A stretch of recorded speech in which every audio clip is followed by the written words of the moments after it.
जय हिंद दोस्तों, welcome to our channel the Indian Soul. और मेरा नाम है शुभो और आज हम लोग क्लास 9 एनसीईआरटी का जो पॉलिटिकल साइंस का जो किताब है डेमोक्रेटिक पॉलिटिक्स पार्ट 1, इस किताब का जो तीसरा चैप्टर है चैप्टर 3 इलेक्टोरल पॉलिटिक्स, इसी चैप्टर को आज हम लोग पढ़ने वाले हैं।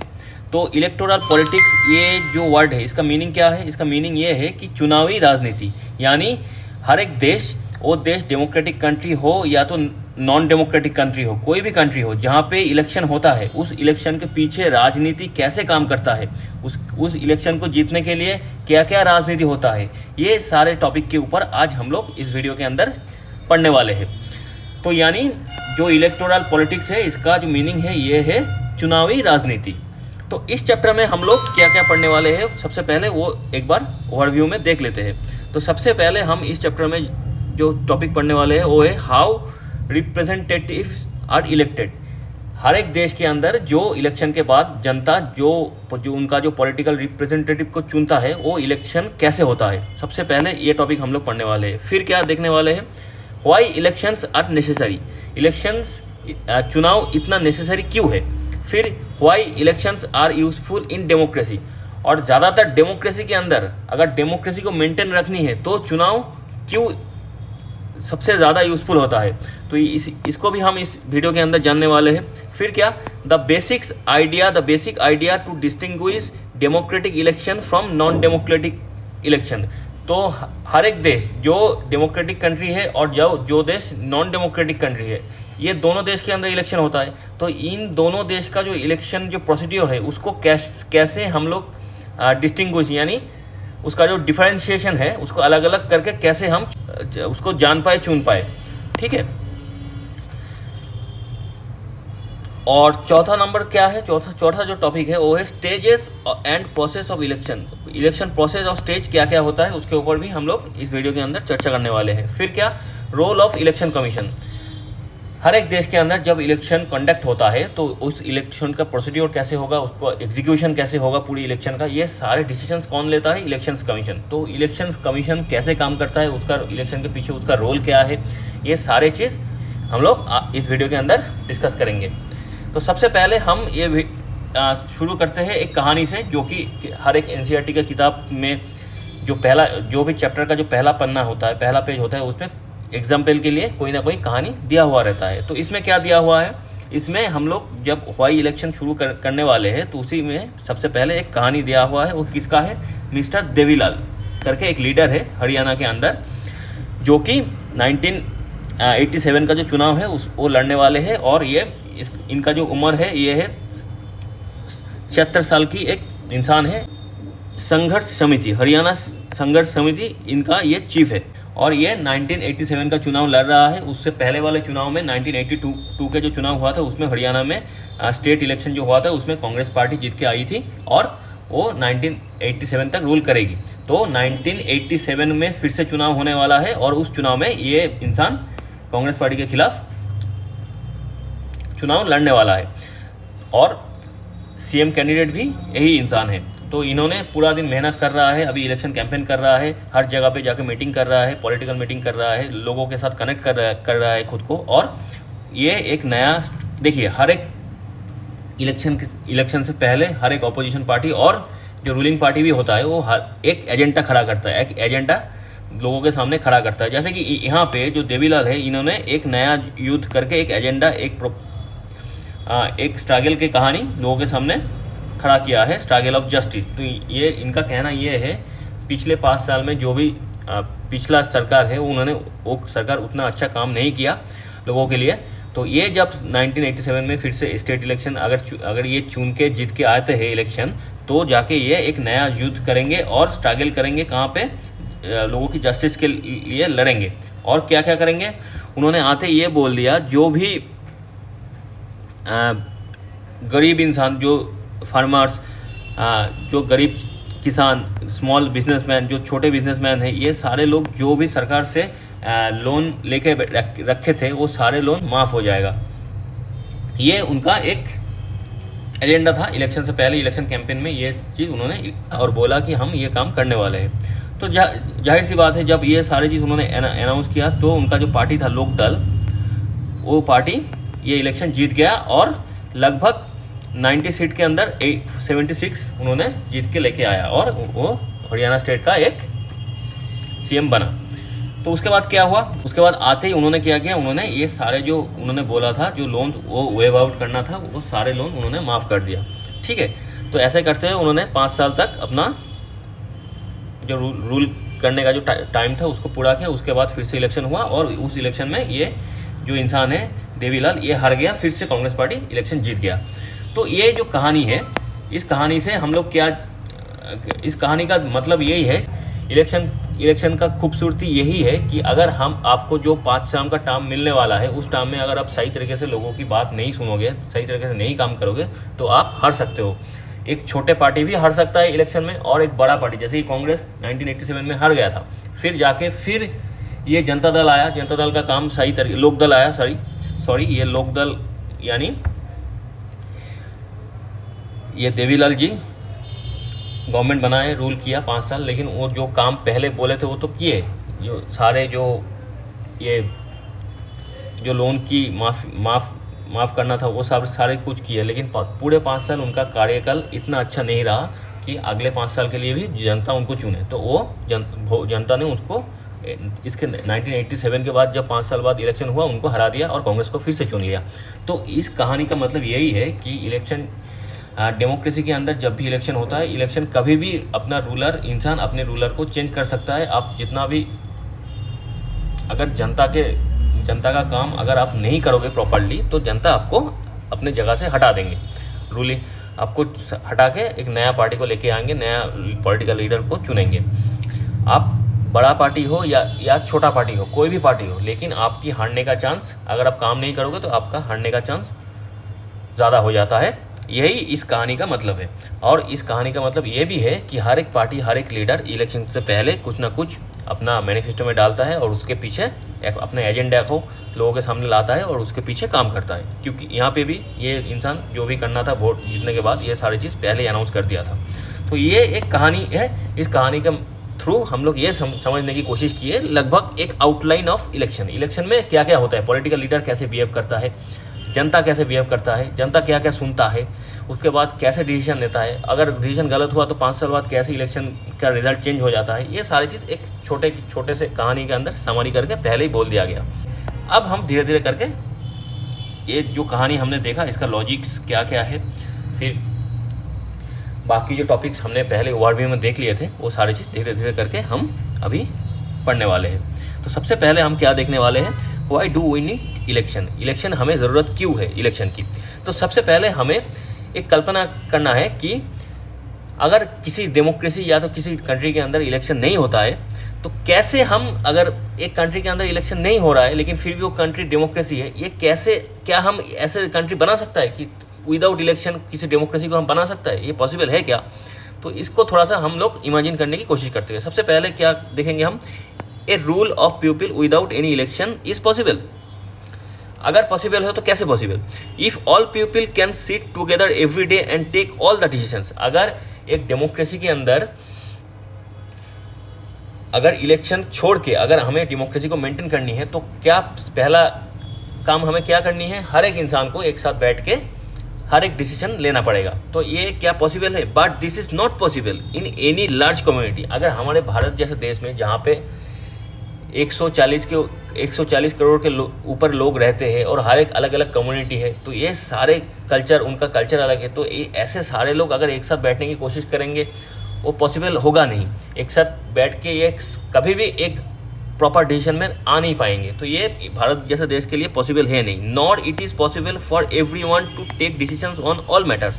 और ये भी पॉसिबल नहीं है कि हर एक मैटर के ऊपर एक कम्युनिटी बैठ के डिसीजन ले ले, तो ये भी पॉसिबल नहीं है। Therefore in most democracies people rule through the representative. इसी की वजह से, इसीलिए जब पूरे के पूरे देश के लोग या तो कम्युनिटी के लोग एक साथ नहीं बैठ पाएंगे, ये पॉसिबल नहीं है। इसके वजह से हम लोग क्या चुना है, हम रिप्रेजेंटेटिव डेमोक्रेसी चुने हैं। यानी हम लोग वोट करेंगे, अपना रिप्रेजेंटेटिव चुनेंगे, वही अपना आगे का जो 5 साल के जो पॉलिटिकल डिसीजन है वही लेंगे।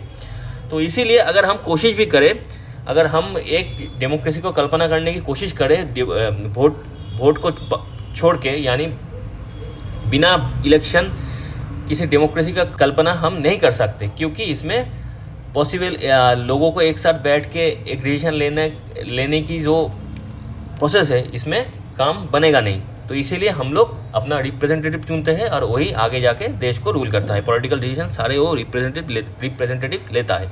फिर क्या, is there is a democratic way to selecting representative without election. अब यहाँ पे दूसरा क्वेश्चन क्या है, तो अगर हमें रिप्रेजेंटेटिव ही चुनना है तो ये तो हम बिना वोट के भी चुन सकते हैं। जिसको पसंद आया, जो एलिजिबल रहा, जो ज़्यादा पढ़ा लिखा होगा, उसको चुनेंगे। तो क्या ये कर सकते हैं? Let's select representative on the basis of age and experience. पहले तो हम रिप्रेजेंटेटिव कैसे चुन सकते हैं? या तो उसको एज देख के, जो ज़्यादा एक्सपीरियंस होगा, और on the basis of education और नॉलेज। या तो हम एज और एक्सपीरियंस के हिसाब से चुनेंगे, या तो एजुकेशन और नॉलेज के हिसाब से चुनेंगे। तो ये तरीके से हम चुन सकते हैं। Could be some difficulty in decision in who is more experience और मोर नॉलेजेबल। तो जब हम ऐसे चुनने जाएंगे अपना रिप्रेजेंटेटिव विदाउट इलेक्शन ना करवा के, उसका एक्सपीरियंस और एज के थ्रू, या तो एजुकेशन और नॉलेज के थ्रू, तो हम क्या पाएंगे? तो हम ये देखेंगे कि कोई बंदे का एक्सपीरियंस ज़्यादा होगा, तो कौन कितना ज़्यादा है, किसका एक्सपीरियंस कितना ज़्यादा है, किसका एक्सपीरियंस को हम ज़्यादा मानेंगे। तो इसका जो मापदंड है ये परफेक्ट नहीं हो सकता। इसीलिए could be some difficulty in deciding on who is more experienced और knowledgeable। तो कौन ज़्यादा एक्सपीरियंस और कौन ज़्यादा नॉलेजेबल है, इसमें डिसाइड करने में थोड़ा सा दिक्कत आएगा। तो इसलिए if people resolve the issue then election not required. अगर लोग, ये जो इशू है, अगर हम लोगों की भारत के अंदर फॉरेन मिनिस्टर चुननी है, तो हमारे पास सबसे अच्छा वाला ऑप्शन जो है जयशंकर जी, वो एक्सपीरियंस है फॉरेन मिनिस्टर बनने के लिए, उनको हमने फॉरेन मिनिस्टर बनाया। तो अब मान लीजिए हमारे होम मिनिस्टर चुनना है, तो अगर पॉलिटिकल एक्सपीरियंस के हिसाब से देखें, अमित शाह जी का भी जो एक्सपीरियंस है और हमारे राजनाथ जी जो हमारे डिफेंस मिनिस्टर है, उनका एक्सपीरियंस भी उतना ही है। तो अगर एक्सपीरियंस के हिसाब करने जाएंगे तो होम मिनिस्टर कौन बनेगा, डिफेंस मिनिस्टर कौन बनेगा, इसमें कन्फ्यूजन आ जाएगा। क्योंकि अगर हमें राजनाथ सिंह को भी, अगर दोनों का एक्सपीरियंस अगर इक्वल है, तो या तो थोड़ा सा अंतर है, तो हम राजनाथ सिंह को भी हम होम मिनिस्टर बना सकते हैं और अमित शाह जी को डिफेंस मिनिस्टर बना सकते हैं। और अगर इसका उल्टा भी कर सकते हैं, लेकिन तो इसमें परफेक्टली कोई मापदंड है नहीं, तो किसको चुने? तो इसीलिए ये जो परफेक्ट मापदंड, ये अगर इंसान फिगर आउट कर लेता है तो उसके बाद हम इलेक्शन छोड़ भी सकते हैं। लेकिन आज के टाइम में ये उतना पॉसिबल नहीं है, क्योंकि हम किस स्केल के हिसाब से एक्सपीरियंस को मापेंगे। हर किसी का अलग अलग तरीका होता है एक्सपीरियंस मापने का, एक्सपीरियंस अलग अलग टाइम का होता है। ये सारे चीज़ को हिसाब करते हुए तो हम अगर चाहे भी तो भी इलेक्शन को छोड़ के हम डेमोक्रेसी को मेंटेन नहीं कर सकते। तो ये पहला हम कहानी देख लिए थे देवीलाल का, इलेक्शन प्रोसेस काम कैसे करता है। फिर हमने ये कोशिश की कि इलेक्शन छोड़ के डेमोक्रेसी का कल्पना करने की कोशिश की, जो नहीं हो पाया। और जब हम रिप्रेजेंटेटिव डेमोक्रेसी को चुने, उस टाइम हमने ये भी करने की कोशिश की कि जो रिप्रेजेंटेटिव हम लोग चुनते हैं उसको हम बिना इलेक्शन एज ए एक्सपीरियंस और एजुकेशन के हिसाब से चुनने की कोशिश की। लेकिन उसमें भी कुछ दिक्कतें हैं, कुछ पैरामीटर्स का दिक्कतें है, क्योंकि किसका एक्सपीरियंस ज़्यादा है, किसका पढ़ाई लिखाई अच्छा है, तो ये चीज़ हम सही तरीके से मेजर नहीं कर पाएंगे। तो इसके वजह से हमें इलेक्शन करना ही होता है। अब हम देखेंगे, but without election no true democracy happen. अगर देखिए इलेक्शन, ये तो हो गया, हम जब कल्पना करने की कोशिश किए तब हो नहीं पाया हमसे इलेक्शन छोड़ के डेमोक्रेसी का कल्पना। लेकिन अगर हम इलेक्शन को छोड़ दें तो डेमोक्रेसी का पहला शर्त ये था किसी भी डेमोक्रेटिक कंट्री के अंदर जो सरकार काम करेगा, उस सरकार के अंदर जो भी मंत्री या तो रिप्रेजेंटेटिव होगा, पॉलिटिकल रिप्रेजेंटेटिव होगा, वो पॉलिटिकल रिप्रेजेंटेटिव जनता द्वारा चुना जाना चाहिए, यानी जनता द्वारा इलेक्शन के माध्यम से चुना जाना चाहिए। तो अगर यही चीज़ होगा तब जाके उसको हम डेमोक्रेसी बोल पाएंगे। तो डेमोक्रेसी का पहला ही शर्त है इलेक्शन, तो इसमें हम इलेक्शन छोड़ ही नहीं सकते। फिर क्या, how do we find out if people like their representative और नॉट। अगर हम इलेक्शन छोड़ के डेमोक्रेसी बना भी ले तो ये ज़रूरी नहीं है कि हर रिप्रेजेंटेटिव को हर एक इंसान पसंद करे, तो इसमें एक कन्फ्यूजन आ सकता है। और क्या, how do we ensure that this representative rule as per the wishes of the people. तो जब हम ऐसे चुनेंगे, किसी का पसंद से रिप्रेजेंटेटिव चुनेंगे, तो ये भी कन्फ्यूजन रहेगा आगे जाके, ये जो रिप्रेजेंटेटिव हमने चुना है, ये रिप्रेजेंटेटिव लोगों के लिए काम करेंगे या नहीं करेंगे, कितना करेंगे, ये इसके ऊपर भी कन्फ्यूजन रहता है। फिर क्या, this require a mechanism by which people can choose their representative as regular interval and change them it they want to do so. तो अब जब इलेक्शन होता है, इसमें ये सुविधा क्या है, हर एक 5 साल के बाद इलेक्शन होना है। तो अगर लोगों को अपना रिप्रेजेंटेटिव पसंद ना आए तो 5 साल बाद वो चेंज कर देता है। लेकिन अगर आप ऐसे ही चुनोगे तो वो कितने साल तक रहेगा, ये भी एक दिक्कत की बात होगा। वो टाइमलाइन फिक्स करना पड़ेगा, उस टाइमलाइन फिक्स होगा, फिर जो रिप्रेजेंटेटिव चुनेंगे हम लोग, वो लोग आगे जाके उतना काम करेंगे या नहीं करेंगे, ये सारे चीज़, क्योंकि उनको मालूम है कि हम काम करें ना करें, कुछ लोग हमें पसंद करता है तो हम लोग वो जब मिल बैठ के मुझे ही रिप्रेजेंटेटिव बना देंगे। तो ये सारे चीज़ दिमाग में रहता है। तो एक तरीके से इलेक्शन छोड़ के हम डेमोक्रेसी का कल्पना नहीं कर सकते और डेमोक्रेसी मेंटेन भी नहीं कर सकते और डेमोक्रेसी बना भी नहीं सकते ये विदाउट इलेक्शन। क्योंकि इलेक्शन लोगों को, वोटर को बहुत सारे चॉइस के साथ साथ बहुत सारे पावर भी देता है। कैसे? They can choose who will make laws for them. यानी पहला इलेक्शन के अंदर जो भी रिप्रेजेंटेटिव लोग चुनते हैं तो उसके माध्यम से क्या चुनते हैं, तो सामने जाके जो यही रिप्रेजेंटेटिव उनके लिए आगे जाके लॉज बनाएंगे। तो ये लॉ कौन बनाएगा, ये चुनने की अधिकार लोगों के पास होता है। फिर क्या, they can choose who will form the government and take major decision. आगे जाके गवर्नमेंट कौन बनाएंगे और मेजर डिसीजन कौन लेंगे, ये भी लोग चुनते हैं। ये सारे चॉइस इलेक्शन के थ्रू लोगों को मिलता है। फिर क्या, they can choose the party whose politics will guide the democratic government and law making. तो कौन सी पार्टी को हमको पावर देनी है, कौन सी पार्टी से हमें प्राइम मिनिस्टर या तो चीफ मिनिस्टर बनानी है, ये सारे चीज़ लोग चॉइस करता है और उसी हिसाब से वोट डालते हैं। तो ये सारे चॉइसेस क्या है, ये जो 3 चॉइसेस के ऊपर हमने बात किए हैं, ये सारे 3 चॉइस इलेक्शन के थ्रू लोगों को मिलता है और ये लोग अपने हिसाब से अपने चॉइस को सिलेक्ट करता है। कॉन्सेप्ट समझ में आ रहा है? तो अब तक जितना भी हम लोग पढ़ाई किए उनमें से इस पढ़ाई के अंदर हमने एक कहानी के बारे में जान लिए, देवीलाल का, कैसे इलेक्शन प्रोसेस काम करता है। उसके बाद डेमोक्रेसी, इलेक्शन छोड़ के हम लोग डेमोक्रेसी बनाने की कोशिश की, उसमें हम लोग फेल किए क्योंकि इलेक्शन छोड़ कर डेमोक्रेसी हम बना ही नहीं सकते। डेमोक्रेसी का पहला शर्त क्या होता है कि लोगों के द्वारा इलेक्शन। अब हम देखेंगे what makes an election democratic. कब हम एक इलेक्शन को डेमोक्रेटिक इलेक्शन बोल सकते हैं? तो देखिए, दुनिया के अंदर देश, कोई भी देश वो डेमोक्रेटिक हो या तो नॉन डेमोक्रेटिक कंट्री हो, लेकिन उसके अंदर बहुत ज़्यादातर देश के अंदर इलेक्शन होता है। और जो देश डेमोक्रेटिक कंट्री है भी नहीं, वो भी अपने आप को खुद को एज ए डेमोक्रेटिक कंट्री दुनिया के सामने रखने की कोशिश करता है, कि शो करने की कोशिश करता है। तो तब हम कैसे दोनों देशों की जो इलेक्शंस होता है, नॉन डेमोक्रेटिक कंट्री के अंदर जो इलेक्शन होता है और डेमोक्रेटिक कंट्री के अंदर जो डेमोक्रेटिक इलेक्शन होता है, तो ये सारे इलेक्शन को कैसे हम फिगर आउट करें और डिफरेंशिएट करें, यानी अलग अलग करके चुन पाए कि ये वाला इलेक्शन डेमोक्रेटिक इलेक्शन हुआ है और इस देश के अंदर नॉन डेमोक्रेटिक इलेक्शन हुआ है। तो क्या क्या फीचर हमें देखनी पड़ती है उसमें। तो क्या, सबसे पहले हमें यह देखना होता है कि everyone should have 1 vote and every vote should have equal value. यानी जिस देश के अंदर हर एक इंसान का एक वोट होता है और उस एक वोट का सेम वैल्यू होता है, चाहे वो इंसान आदमी हो, औरत हो, रिच हो, पुअर हो, अमीर इंसान हो, गरीब इंसान हो, लंबा हो, नाटा हो, मोटा हो, पतला हो, कुछ भी हो, हर एक इंसान का वोट का जो हर एक इंसान के पास एक वोट होता है और उस वोट का वैल्यू सेम होता है। तो अगर ऐसे इलेक्शन होता है तो ये सिस्टम इलेक्शन में फॉलो किया जाता है, तो उस इलेक्शन को हम डेमोक्रेटिक इलेक्शन बोलते हैं। उसके साथ और क्या है, parties and candidate should be free to contest election and should offer some real choice to the voter.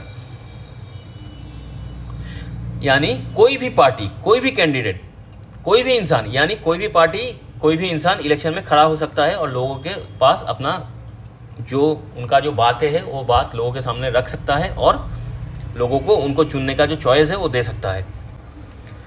यानी जिस देश के अंदर कोई भी पार्टी, कोई भी इंसान, कोई भी पार्टी का इंसान, कोई भी पार्टी इलेक्शन में कॉन्टेस्ट कर सकता है, तो उस देश का इलेक्शन को हम डेमोक्रेटिक बोलेंगे। फिर क्या, after fix duration regular election will be conduct. हर एक देश के अंदर रेगुलर इलेक्शन, एक साल के बाद, कुछ साल के बाद एक रेगुलर इलेक्शन होना चाहिए, तब जाके उसको हम डेमोक्रेटिक इलेक्शन बोलेंगे। फिर क्या, candidate preferred by the people should be elected. जो कैंडिडेट के ज़्यादा वोट मिलेगा उसी कैंडिडेट इलेक्ट होंगे। और free and fair election. Free and fair election मतलब वोट इलेक्शन के अंदर कोई भी धांधली नहीं होगा और जो रूलिंग पार्टी है उसको हारने का फेयर चांसेस हो। यानी ऐसा नहीं है कि रूलिंग पार्टी जीतता रहे, तब वो इलेक्शन को हम फ्री और फेयर नहीं बोलेंगे और डेमोक्रेटिक इलेक्शन नहीं बोलेंगे। तो जहाँ पे जो रूलिंग पार्टी है उसका भी हारने का चांसेस हो और वोट जब इलेक्शन प्रोसेस हो रहा है उस टाइम कोई भी धांधली, कोई भी गलत तरीके से वोट को मैनिपुलेट करना, ये सारे काम ना हो। ये हो गया what makes an election democratic. अगर ये चारे फीचर अगर माना जाता है किसी देश के वोट के अंदर, ये पांचों फीचर अगर माना जाता है, तब जाके उस इलेक्शन को हम डेमोक्रेटिक इलेक्शन बोलेंगे। अब हम देखेंगे ये जो पॉलिटिकल कंपटीशन होता है डेमोक्रेटिक इलेक्शन के अंदर, क्योंकि वहाँ पे हर एक पार्टी, हर एक इंसान कॉम्पीट कर सकता है। तो जो अपनी बातों को, अपने कामों को लोगों के लिए काम करेगा, अपनी बातों को लोगों तक पहुँचाएगा, तो वही सारे पॉलिटिकल पार्टी, वही सारे कैंडिडेट जीतेंगे। तो इसमें एक कंपटीशन रहता ही है। तो अगर इस कंपटीशन को डेमोक्रेसी के अंदर, इस कंपटीशन के अगर हम, ये कंपटीशन ही सच्चाई है, तो इस कंपटीशन का क्या क्या डीमेरिट्स है और क्या क्या मेरिट्स है, मतलब इसका अच्छा क्या क्या साइड है और क्या क्या गलत साइड है कंपटीशन का। देखिए, पहले हम डीमेरिट को लेके बात कर लेते हैं। तो सबसे पहले ये जो इलेक्शन के लिए जो कंपटीशन होता है कैंडिडेट के बीच में, पार्टीज़ के बीच में, इसमें क्या होता है, it create a sense of disunity and fractionalism in every locality. तो देखिए क्या होता है, हर एक लोकेलिटी के अंदर कुछ बंदा कुछ एक पार्टी को सपोर्ट करता है, कुछ लोग अलग पार्टी को सपोर्ट करता है। इसीलिए जब भी हर एक 5 साल के बाद इलेक्शन आता है तो ये सारे लोग अपने अपने ग्रुप बना लेता है और एक दूसरे के खिलाफ लड़ने लगते हैं। तो ये थोड़ा सा डिसयूनिटी और फ्रैक्शनलिज्म हर एक लोकेलिटी के अंदर ये पैदा हो जाता है। ये हो गया पार्टी के नाम पे, पॉलिटिकल पार्टी के नाम में, कुछ जगह पे धर्म के नाम में, हिंदू मुस्लिम के नाम में, या तो कुछ सिख ईसाई, ये सारे धर्म के नाम पे कई जगह पे डिसयूनिटी, फ्रैक्शनलिज्म शुरू हो जाता है इलेक्शन से पहले। फिर क्या, usage of dirty tricks to win election. देखिए, हर एक 5 साल के अंदर आपको इलेक्शन करवानी है और इलेक्शन में कॉन्टेस्ट करनी है और इलेक्शन जीतना है। तो इसके चलते हुए बहुत सारे डार्टी ट्रिक्स इलेक्शन के अंदर यूज़ किया जाता है। और pressure to win election does not allow sensible long term policies to be formulated. तो इसमें क्या होता है, देखिए जैसे कि आज के टाइम में बहुत सारे स्टेटों में क्या होता है, फ्रीबीज बांटा जा रहा है गवर्नमेंट की तरफ से, यानी भाता सिस्टम, कि आज आपके पास जॉब नहीं है तो आप 5,000 रुपये रख लो, आप एक लड़की हो तो आप 2,000 रुपये रख लो, हर महीने का सरकार दे रहा है। और या तो आप बूढ़े हो गए हो तो आप ये 3,000 रुपये रख लो। ऐसे करके भाता सिस्टम या क्लब को डोनेशन देना, कि ये सारे चीज़ किया जाता है कि अगले जो चुनाव आने वाला है उसमें आसान तरीके से जीता जाए। उसमें लॉन्ग टर्म अच्छा पॉलिसी जो है वो उतना अच्छे तरीके से काम नहीं करता है। उसमें क्या रहता है कि इलेक्शन जीतने का प्रेशर रहता है पॉलिटिकल पार्टी के ऊपर, तो वो आसान रास्ता ढूंढता है। आसान रास्ता क्या है, लोगों के हाथ में पैसा थमाओ और वोट खरीद लो। इसी चक्कर में ये जो फ्रीबीज, ये जो फ्री में इलेक्ट्रिसिटी, फ्री में क्लब पूजा का डोनेशन, ये सारी चीज़ जो फ्री में हो रहा है, ये चीज़ तब पॉलिटिकल पार्टी करता है। और उसके चलते हुए क्या होता है, जो लॉन्ग टर्म पॉलिसीज़ होता है, जो अच्छे काम के लिए, इंफ्रास्ट्रक्चर डेवलपमेंट के लिए जो लॉन्ग टर्म पॉलिसीज़ होता है, वो पीछे रह जाता है। तो ये 3 चीज़ होता है जो डिमेरिट्स है। ये जो इलेक्शन के अंदर जो रेस चलता है जीतने का, तो उसका डिमेरिट्स यही 3 है। और मेरिट्स क्या है, power is in the people's hand. तो इसमें क्या होता है, हर एक 5 साल में लोगों के पास पावर आ जाता है सरकार को बदलने की। तो यानी एक तरीके से पावर जो रहता है वो सरकार के पास तो रहता ही है, लेकिन असली पावर जो होता है वो लोगों के पास रहता है। फिर क्या, political leaders knows that if they fail to satisfy the voters with their work they will not be able to win again.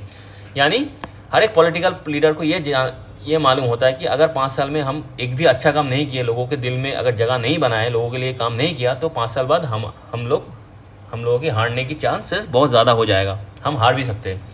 और एक अकाउंटेबिलिटी रहता है कि पॉलिटिकल जो जो पार्टीज़ के जो कैंडिडेट्स हैं उनके उनके ऊपर एक अकाउंटेबिलिटी रहता है कि लोग क्वेश्चन करता है और उसको आंसर देना होता है। फिर क्या, political parties only desire for power but force to serve people. देखिए, पॉलिटिकल पार्टी ज़्यादातर पावर का भूखा होता है। जो भी बंदा इलेक्शन में लड़ता है, ज़्यादातर पार्टी या ज़्यादातर कैंडिडेट, वो चाहते हैं कि पावर को ग्रैब करना, कैसे ना कैसे तरीके से पावर को अपने हाथ में ले। लेकिन अगर इलेक्शन का हर एक 5 साल के बाद अगर इलेक्शन का प्रोसीड्योर चलता रहे तो उनको मालूम है इस साल के लिए अगर हम पावर ले भी ले, अगले 5 साल अगर काम नहीं करेंगे तो अगले 5 साल बाद ये पावर हमारे हाथ से छूट जाएगा। तो लोगों के लिए काम करने का एक मजबूरी हो जाता है कि हम जितना भी पावरफुल हो लेकिन हमें लोगों के लिए काम करना होगा, वरना लोग हमें वोट नहीं देंगे और हम हार जाएंगे इलेक्शन में और पावर भी हाथ से चला जाएगा।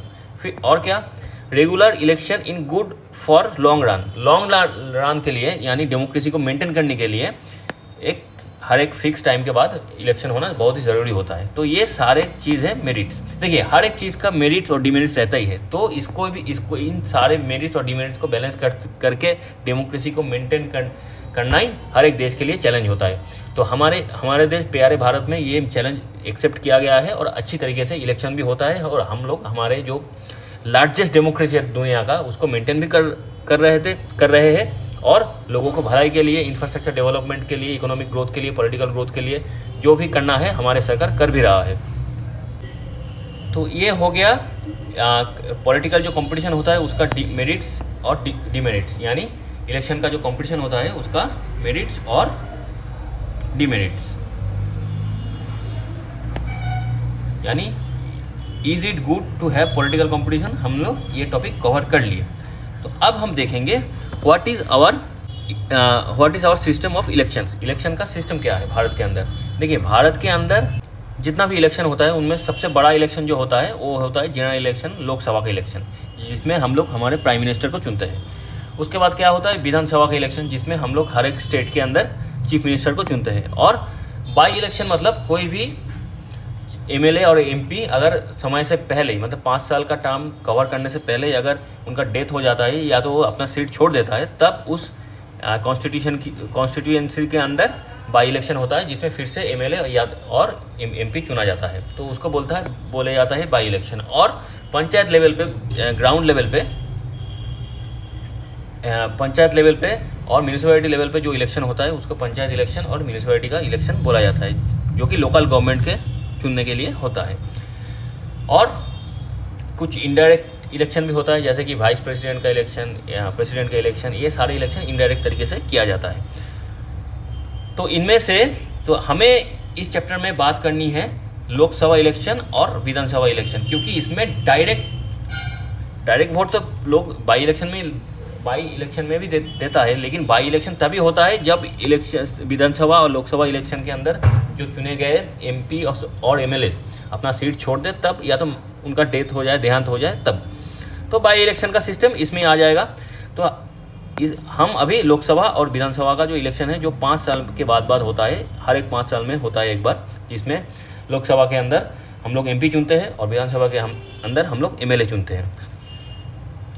तो ये सारे जो इलेक्शन होता है, ये इलेक्शन डेमोक्रेटिक है कि नहीं इंडिया के अंदर, भारत के अंदर, तो इसके ऊपर अब हम सबसे पहले बात करने वाले हैं। देखिए, इंडिया में जो इलेक्टोरल कॉन्स्टिट्यूएंसीज है, देखिए जब इलेक्शन होता है तो पूरे देश को, मतलब इंडिया को, हम लोग पॉलिटिकल वोट की सुविधा के लिए, इलेक्शन की सुविधा के लिए पॉलिटिकल मैप के अनुसार छोटे छोटे एरिया में हम लोग बांट लेते हैं कि इस एरिया में, इस हर एक एरिया के अंदर एक एक कॉन्स्टिट्यूएंसी होगा, उस कॉन्स्टिट्यूएंसी के अंदर एक कैंडिडेट खड़े होंगे इलेक्शन के लिए, वो कोई भी पार्टी का हो सकता है, हर एक पार्टी कॉन्टेस्ट करेगा और जो जीतेगा वो उस कॉन्स्टिट्यूएंसी का एमपी बनेगा। तो इंडिया को divided into different areas, Bharat को डिफरेंट एरिया में बांटा जाता है और इलेक्शन के पर्पस के लिए, for the purpose of election, और हर एक एरिया को क्या बोला जाता है, इलेक्टोरल कॉन्स्टिट्यूएंसीज। ये हो गया भारत को कैसे पॉलिटिकल इलेक्शन के लिए छोटे छोटे एरिया में डिवाइड किया जाता है। और लोकसभा में क्या होता है, लोकसभा के अंदर ऐसे कॉन्स्टिट्यूएंसी कितना है, 543, यानी 543 कॉन्स्टिट्यूएंसीज है लोकसभा के अंदर, और हर एक यानी टोटल 543 एमपी खड़े होते हैं वोट के लिए, मतलब हर एक पार्टी के लिए, हर एक कॉन्स्टिट्यूएंसी के अंदर हर एक पार्टी के तरफ से कैंडिडेट कॉन्टेस्ट करते हैं और 543 MP चुन के आता है, जो आगे जाके लोकसभा में बैठता है। अब स्टेट में क्या होता है, स्टेट में हर एक स्टेट को, मान लीजिए यूपी उत्तर प्रदेश एक स्टेट है, तो उस स्टेट को हम लोग छोटे छोटे एरिया में बांट लेंगे और उसको नाम देंगे असेंबली कॉन्स्टिट्यूएंसीज। यहाँ पे क्या नाम दिया गया था, इलेक्टोरल कॉन्स्टिट्यूएंसीज जब लोकसभा इलेक्शन होता है, लेकिन जब स्टेट में इलेक्शन होता है उसका नाम दिया जाता है असेंबली कॉन्स्टिट्यूएंसीज। तो इसमें जो भी रिप्रेजेंटेटिव यहाँ पे चुन के आते हैं उनको MLA बोला जाता है, मेंबर ऑफ लेजिस्लेटिव असेंबली। तो यहाँ पे भी हर एक असेंबली के अंदर हर एक पार्टी अपना कैंडिडेट डालता है और हर एक कैंडिडेट एक दूसरे के खिलाफ इलेक्शन में कॉन्टेस्ट करता है। फिर क्या होता है, पंचायत और म्यूनिसिपल इलेक्शन। इसमें भी प्रोसीड्यूर सेम ही है। यहाँ पे उस पंचायत और या तो उस म्यूनिसिपैलिटी को हम लोग छोटे छोटे सेवरल वार्ड में बांट लेते हैं और वहाँ पे जो रिप्रेजेंटेटिव इलेक्शन जीत के आता है उनको काउंसिलर और वार्ड मेंबर बोला जाता है। हर एक तरीके का, मतलब वो लोकसभा का इलेक्शन हो, स्टेट का इलेक्शन हो और पंचायत और लोकल गवर्नमेंट यानी म्यूनिसिपैलिटी का इलेक्शन भी हो, तो हर जगह पे 1 person equal to 1 vote equal to same value. हर एक इंसान का एक वोट होता है और एक वोट का वैल्यू सेम होता है। तो अब हम बात करेंगे रिजर्व्ड कॉन्स्टिट्यूएंसीज के बारे में। तो ये रिजर्व्ड कॉन्स्टिट्यूएंसीज क्या है? रिजर्व कॉन्स्टिट्यूएंसीज मतलब टोटल भारत के अंदर टोटल 543 कॉन्स्टिट्यूएंसीज है। तो उनमें से कुछ कॉन्स्टिट्यूएंसीज SC कैंडिडेट और ST कैंडिडेट, जो शेड्यूल कास्ट और शेड्यूल ट्राइब, उनके लिए रिजर्व कर दिया गया है। तो ये चीज़ हमारे कॉन्स्टिट्यूशन में लिखा है, क्योंकि हमारे कॉन्स्टिट्यूशन जो लोग ड्राफ्ट उनका बनाए थे, जो कॉन्स्टिट्यूशन बनाए थे, जो कॉन्स्टिट्यूशनल असेंबली थे, उन्होंने ये सोचा कि अगर ये जो हमारे समाज के अंदर जो वीकर सेक्शंस है, जैसे कि SC और ST वाले, अगर इनको पॉलिटिकल रिजर्वेशन नहीं दिया गया तो ये लोग पॉलिटिकल फील्ड में इतना पीछे चले जाएंगे। ऐसे ही ये लोग समाज के अंदर बहुत ही पिछड़े जाति थे, SC और ST वाले, तो इनको अगर पॉलिटिकल रिजर्वेशन नहीं दिया गया तो ये लोग और भी पीछे चले जाएंगे और पॉलिटिकल रिप्रेजेंटेशन अगर इनका नहीं रहेंगे तो इनके लिए बात करने वाला पॉलिटिकल सिस्टम में कोई बचेगा नहीं। तो ये लोग ऐसे ही पीछे है और ज़्यादा पीछे चले जाएंगे और धीरे धीरे करके इनका जो ग्रोथ प्रोसेस है, जो डेवलपमेंट है, वो समाज से इतना बिछड़ जाएंगे कि इनको मूल मेन स्ट्रीम में आने के लिए सालों लग जाएंगे। तो इसीलिए इसी सोच के साथ जो हमारे कॉन्स्टिट्यूशन का जो मेकर थे, उन लोगों ने ये डिसाइड किया कि भारत के अंदर जो 543 कॉन्स्टिट्यूएंसीज है, उनमें से SC वालों के लिए 84 और ST वाले के लिए 47 सीट्स जो है, कॉन्स्टिट्यूएंसी सीट जो है, वो रिजर्व कर दिया गया। यानी टोटल 543 सीटों में से 84 सीट SC के लिए रिजर्व्ड है और 47 सीट ST वालों के लिए रिजर्व्ड है। और बाकी विधानसभा, ये हो गया लोकसभा का हिसाब। और विधानसभा में एज पर द हर एक स्टेट का अलग अलग कुछ रिजर्वेशन होता है, उनमें से जो रिजर्वेशन कोटा होता है उसी हिसाब से कुछ MLA का सीट ST के लिए और कुछ SC के लिए रिजर्व रहता है। वो विधानसभा के मतलब हर एक स्टेट के अपने अपने हिसाब से वो होता है, लेकिन सेंट्रल में 84 और 47 कॉन्सेप्ट समझ में आ गया। और बाकी बहुत सारे स्टेटों में ये भी है कि जो सीट ऑफ पंचायत, रूरल जो इलेक्शन होता है और कोऑपरेटिव और म्यूनिसिपैलिटी, मतलब तो अर्बन लेवल पे जो म्यूनिसिपैलिटी और कॉरपोरेशन का जो इलेक्शन होता है, उसमें भी बहुत सारे seat reserve for OBC, other backward classes के लिए रिजर्व रहता है। तो ये हो गया रिजर्व्ड कॉन्स्टिट्यूएंसीज। तो यहाँ पे रिजर्वेशन इसलिए दिया गया कि कोई स्पेशल फैसिलिटी देने के लिए ये रिजर्वेशन है नहीं। ये रिजर्वेशन है जो लोग पिछड़े समाज के अंदर बहुत पिछड़े जाती है, बहुत ही पिछले हिस्से में आता है समाज के अंदर, पॉलिटिकल हिसाब से भी बहुत ही पिछले हैं, उनको मेन स्ट्रीम में लाने के लिए ये रिजर्व कॉन्स्टिट्यूएंसी दिया गया है, ये रिजर्वेशन दिया गया है। कॉन्सेप्ट समझ में आ गया। अब हम देखेंगे वोटर लिस्ट। रिजर्व कॉन्स्टिट्यूएंसी हो गया। रिजर्व्ड कॉन्स्टिट्यूएंसीज के बारे में जितना जानना था हमने जान लिए। फिर वोटर लिस्ट के बारे में अभी पढ़ाई करेंगे। वोटर लिस्ट क्या है? Once the constituencies are decided, एक बार कॉन्स्टिट्यूएंसीज का जो एरिया है वो डिसाइड हो गया, तो उसके बाद उस एरिया के अंदर जो भी लोग रहेंगे जो प्रॉपर तरीके से लीगली भारत के नागरिक होंगे उनको इलेक्टोरल रोल यानी वोटर लिस्ट में उनका नाम डाला जाएगा और वही लोग एलिजिबल होंगे किसके लिए, वोट देने के लिए। देखिए यहाँ पे 3 चीज़ दिमाग में रखनी है। एक तो हो गया, एक कॉन्स्टिट्यूएंसीज का जो एरिया होगा वो डिफाइन होना चाहिए कि ये एरिया इस कॉन्स्टिट्यूएंसीज के अंदर आता है। उसके बाद उस एरिया के अंदर जो भी लोग रहते हैं वो लीगल तरीके से भारत की नागरिक होना चाहिए। अगर वो लीगल तरीके से भारत की नागरिक होंगे तो उनको इलेक्टोरल रोल यानी वोटर लिस्ट में उनका नाम डाला जाएगा और उनको एक यूनिक वोटर आईडी कार्ड दिया जाएगा जिसको बोला जाता है epic card, election photo identity card. तो ये होने के बाद और उस इंसान का एज जो है वो लीगली तो भारत का सिटीजन होना चाहिए और उसका एज जो है वो 18 साल से ज़्यादा होना चाहिए। अगर 18 साल से ज़्यादा हो तभी आप वोट कर पाओगे, उससे कम वाले उम्र के जो बच्चे हैं वो वोट नहीं कर पाएंगे। और ये जो वोट है हमारे जो भी लोग हैं वो सारे लोग वोट देंगे, क्योंकि हमारे इधर इंडिया में no caste, no religion, no gender matter.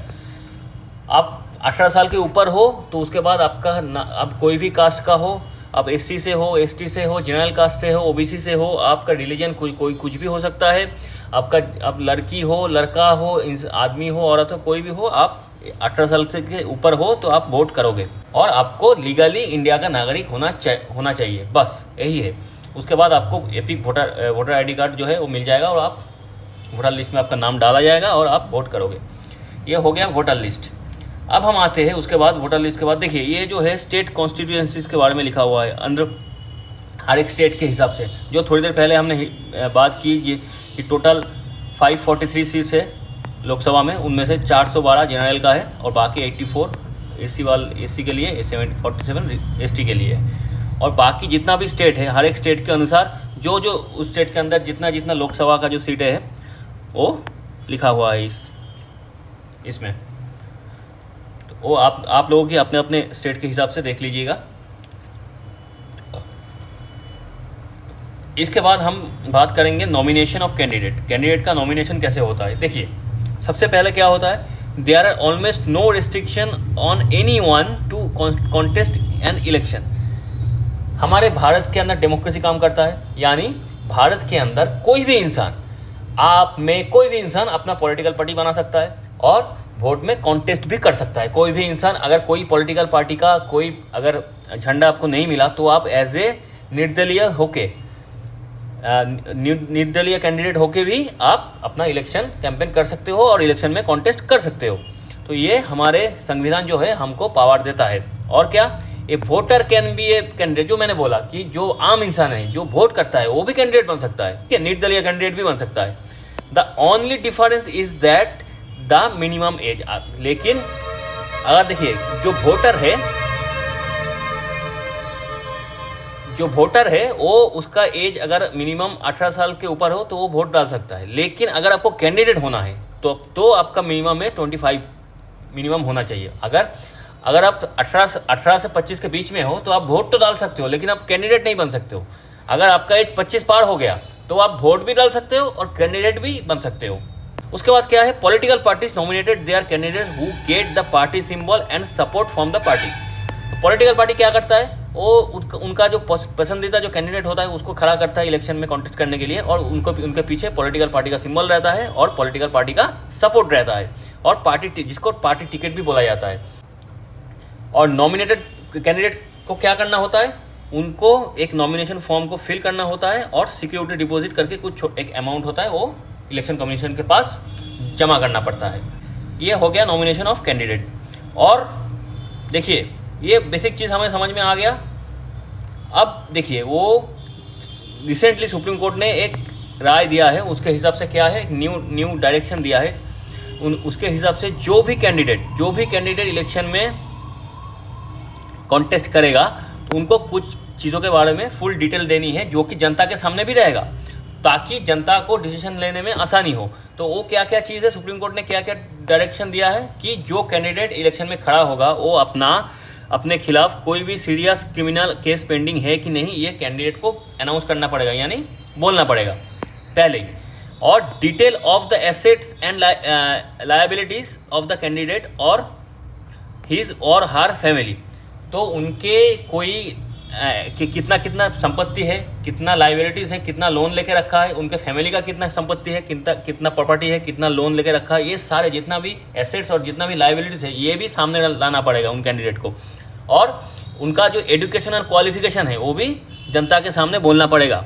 ये सारे 3 चीज़ हर एक कैंडिडेट को सुप्रीम कोर्ट के हिसाब से, उनकी गाइडलाइन के हिसाब से ये इलेक्शन से पहले ये सारी चीज़ अनाउंस कर देना होगा, ताकि ये सारे इन्फॉर्मेशन पब्लिक में रहे और पब्लिक को अपना डिसीजन लेने में आसानी हो। कि अगर पब्लिक को लगा कि ये इस कैंडिडेट का जो एजुकेशन क्वालिफिकेशन है बहुत ही कम है इतना और क्रिमिनल चार्जेस भी हैं, तो इनको हम वोट नहीं देंगे। अगर सब कुछ ठीक रहा तो पब्लिक उनको वोट देता है। तो ये इसके वजह से ये सारे गाइडलाइन सुप्रीम कोर्ट ने दे के रखा है।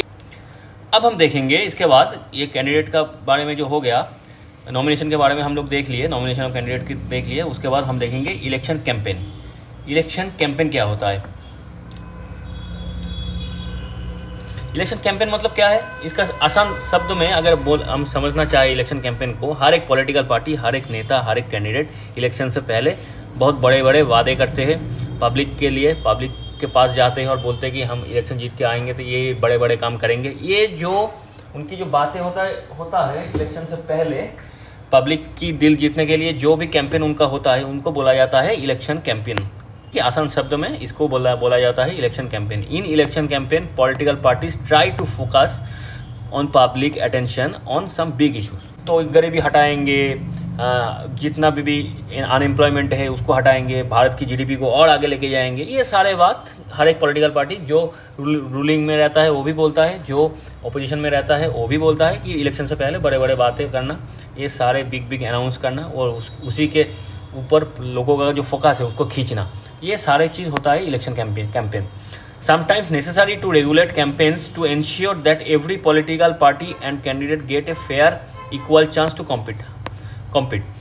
देखिए कभी कभार ये जो इलेक्शन कैंपेन है ये इलेक्शन पॉलिटिक्स का एक पार्ट है। अगर आप अपने लिए कैंपेन अपनी मार्केटिंग नहीं करोगे तो लोग आपको जानेगा नहीं। अगर आपको जानेगा नहीं तो आपको वोट ही नहीं डालेंगे। जो पार्टी पहले से था उसको वोट डाल के निकल जाएंगे, तो आप कॉन्टेस्ट में रह के भी नहीं रहोगे। तो कैंपेन आपको करनी है क्योंकि लोग आपके बारे में जानना पड़ेगा, लोगों को आपके बारे में बोलना पड़ेगा, इसके लिए कैंपेन चाहिए होता है। इसी कैंपेन की वजह से हर एक पार्टी को free and fair equal chance मिलता है कॉम्पीट करने को। कॉन्सेप्ट समझ में आ गया? अब हम देखेंगे according to our election law no party और नो कैंडिडेट कैन। तो इलेक्शन कैंपेन में तो इंसान बड़े बड़े बात कर सकता है, अपना मैनिफेस्टो डाल सकता है, अपने जो झंडे है उसको हर जगह पे डाल सकता है, लोगों के साथ बात कर सकता है, लेकिन क्या क्या चीज़ कैंपेन में नहीं कर सकते कैंडिडेट, एक पॉलिटिकल पार्टी नहीं कर सकता। ये इलेक्शन कमीशन का एक गाइडलाइन है। तो क्या क्या नहीं कर सकता? देखिए, एक चीज़ नहीं कर सकता, bribe and threaten the voters. Voter को जाके थ्रेट नहीं दे सकता, उसको घूस नहीं दे सकता। लेकिन बहुत जगह पे होता है, लेकिन ये गाइडलाइन है, इलेक्शन कमीशन ये सब सारी चीज़ बोल के रखा है। अपील टू देम, फिर क्या है, spend more than 25 lakhs in A constituency for the Lok Sabha election और 10 lakh in A constituency in an assembly election. तो यहाँ पे ये बोला गया इलेक्शन कमीशन के इलेक्शन का जो लॉ है उसके हिसाब से कि कोई भी पार्टी अपने जो लोकसभा का इलेक्शन है उसमें कैंडिडेट प्रति 25 लाख से ऊपर खर्चा नहीं कर सकता। और अगर स्टेट इलेक्शन है यानी चीफ मिनिस्टर चुनने का इलेक्शन है विधानसभा का, तो उसमें हर एक कैंडिडेट के पीछे 10 लाख से ऊपर खर्चा नहीं कर सकता। लेकिन ऊपर भी खर्चा होता है, जितना है यहाँ पे 25 लाख 10 लाख इसके ऊपर खर्चा होता है, लेकिन ये सच्चाई है। तो लेकिन हिसाब के कैंडिडेट के हिसाब से, मतलब इलेक्शन लॉ के हिसाब से ये 25 लाख और 10 लाख के अंदर ये खर्चा होना चाहिए। फिर क्या, appeal to them in the name of caste और रिलीजन। देखिए, किसी का कास्ट और रिलीजन के लेके उसको मैं मतलब अगर मैं ऐसा बोलूँ कि मैं जनरल कास्ट से हूँ, अपर क्लास से हूँ, तो आप लोग भी जितने भी अपर क्लास के लोगों हो, आप मुझे वोट करो, मैं आपके लिए काम करूँगा। या तो कोई एसटी या तो एससी वाला कैंडिडेट आके बोलता है कि हम एससी वाला कैंडिडेट है तो आप एससी वाले हमें वोट कीजिए और किसी को मत कीजिए। ऐसे आप रिलीजन और मैं हिंदू हूँ तो हिंदू लोग हमें वोट कीजिए, तो ऐसे हम बोल नहीं सकते। मतलब कोई भी कास्ट और रिलीजन को सामने रख के हम वोट नहीं मांग सकते। ये सारे चीज़ और use government resource for election campaign. Election campaign करने के लिए कोई भी गवर्नमेंट टैक्स का पैसा, जो आम लोगों की गवर्नमेंट टैक्स का पैसा होता है, जो गवर्नमेंट के पास रहता है, वो पैसा नहीं हम यूज़ कर सकते। तो ये सारे चीज़ इलेक्शन रूल जो है उसमें लिखा गया है इन चारों चीज़ के बारे में उस इलेक्शन कमीशन इलेक्शन का जो रूल है उसके ऊपर है।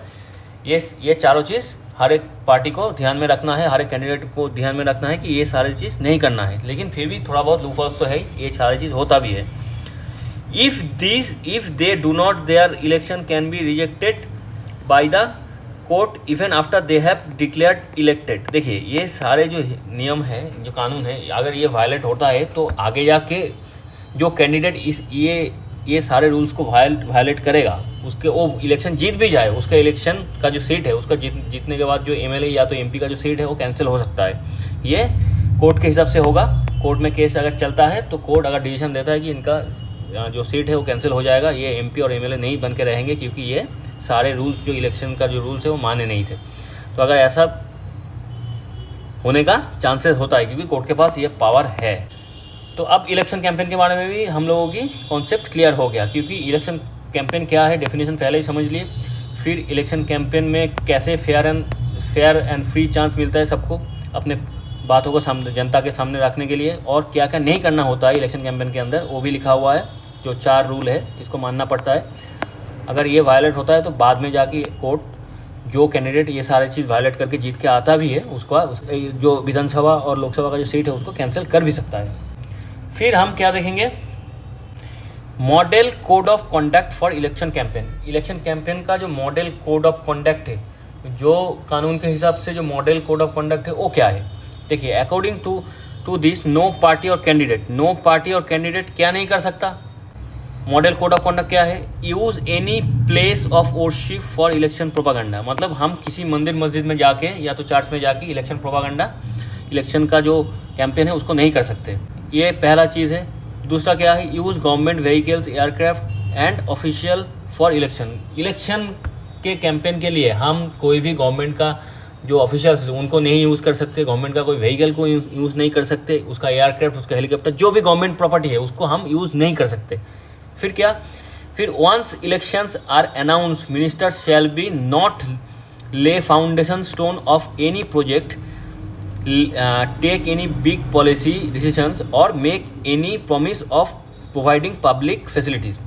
यानी एक बार इलेक्शन का जो डेट है ये अनाउंस हो गया, उसके बाद कोई भी रूलिंग पार्टी, कोई भी गवर्नमेंट कोई नया इंफ्रास्ट्रक्चर या तो कोई नया गवर्नमेंट पॉलिसी अनाउंस नहीं कर सकता। यानी मान लीजिए वोट का इलेक्शन का डेट अनाउंस हो गया, उसके बाद कोई गवर्नमेंट का जो मंत्री है वो जाके किसी बड़े कॉलेज का फाउंडेशन कर रहा है, किसी बड़े IT सेक्टर का ऑफिस खोल रहा है, गवर्नमेंट ऑफिस, ये सब नहीं कर सकते। जो भी करना है इलेक्शन डेट से पहले कर लो।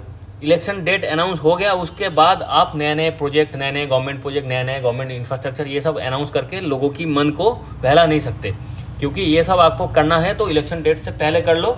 इलेक्शन डेट अनाउंस हो गया तो उसके बाद आप ये सब नहीं कर सकते हो।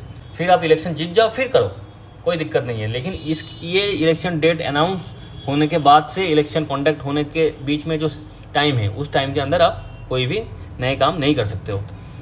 ये रूलिंग पार्टी के लिए, मतलब जो गवर्नमेंट है उसके ऊपर एप्लीकेबल होता है। ये सारे चीज़, ये तीनों चीज़ क्या आता है, ये तीनों चीज़ आता है मॉडल कोड ऑफ कंडक्ट के अंदर। अगर ये सारी चीज़ वायलेशन होता है तो आपके खिलाफ, मतलब उस गवर्नमेंट के खिलाफ इलेक्शन कमीशन एक्शन ले सकता है।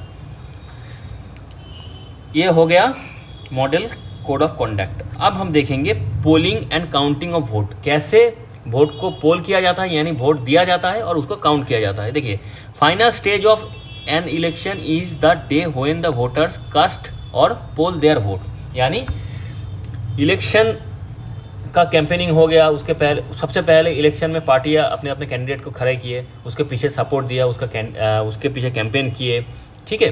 फिर लोगों के पास गए, अपने जो मैनिफेस्टो है उसको समझाया, फिर जाके उसके बाद लास्ट वाले स्टेप में क्या आता है, फाइनल स्टेज में जिस दिन लोग जाके वोट डालते हैं, ईवीएम में बटन दबा के वोट डालते हैं, उसको बोला जाता है इलेक्शन डे। उसमें उस दिन हर एक पार्टी के, हर एक कैंडिडेट का जो एजेंट होता है वो पोलिंग बूथ के अंदर रहता है साइड में बैठे हुए, और बाकी जो प्रिसाइडिंग ऑफिसर्स होते हैं वो वोट कंडक्ट करवाते हैं, और बाहर इंडियन BSF और CRPF प्रोडक्शन के लिए रहते हैं, ठीक है। ये हो गया पोलिंग। उसी दिन पोल होता है और वोट को कास्ट किया जाता है। उसके बाद 2-3 दिन बाद वोट को काउंट किया जाता है। कैसे, हर एक ईवीएम में जितना भी वोट आया उसका स्विच डाल के उसका काउंट किया जाता है। वो अलग से इलेक्शन काउंटिंग सेंटर होता है, तो अब हम देखेंगे, ये हो गया polling and counting of votes. अब क्या, अब एक्सपेंसेस ऑफ इलेक्शन। भारत में इलेक्शन क्या बहुत ज़्यादा महंगा है कि कम खर्चे में हो जाता है? देखिए, भारत में इलेक्शन कंडक्ट करवाना ये बहुत मेहनत का काम है, ऊपर से बहुत खर्चे वाला काम है। इसीलिए हमेशा हमारे गवर्नमेंट, मतलब आपके टाइम का जो गवर्नमेंट है पिछले 10 साल से, तो उन्होंने क्या बोल रहा था, उन्होंने बोला कि 1 नेशन 1 वोट होना चाहिए। मतलब एक ही वोट से एक ही बार वोट करवा के पूरे देश की जो सेंट्रल गवर्नमेंट है और हर एक स्टेट का अंदर जो स्टेट गवर्नमेंट है उसको चुना जाना चाहिए। तो इसके चलते हुए क्या हुआ, खर्चा बहुत ही कम हो जाएगा। 1 नेशन 1 इलेक्शन, तो ये जो बात है ये पिछले गवर्नमेंट पिछले 10 साल से बोल रहा है। तो अब हम देखेंगे खर्चा कितना होता है। स्पेंट अबाउट 3,500 CR यानी crore in conducting Lok Sabha election in 2014। 2014 में जो लोकसभा इलेक्शन हुआ था उसमें 3500 करोड़ रुपया खर्चा हो गया था। मतलब 40 रुपया पर पर्सन ऑन वोटर लिस्ट, और एक्सपेंडिचर प्लस गवर्नमेंट पार्टीज का कैंडिडेट मिला के 30,000 करोड़ खर्चा हो गया। मतलब 3,500 करोड़ जो खर्चा है ये गवर्नमेंट का है, और बाकी 30,000 जो हर एक गवर्नमेंट, अगर पूरे गवर्नमेंट का खर्चा, ऊपर से हर एक पार्टी का खर्चा और ऊपर से कैंडिडेट का खुद का खर्चा, सब मिला के 30,000 करोड़ हो गया। और मान लीजिए 500 रुपया करके पर वोटर खर्चा हुआ है, ठीक है। ये जो खर्चा है बहुत ही बड़ा अमाउंट है।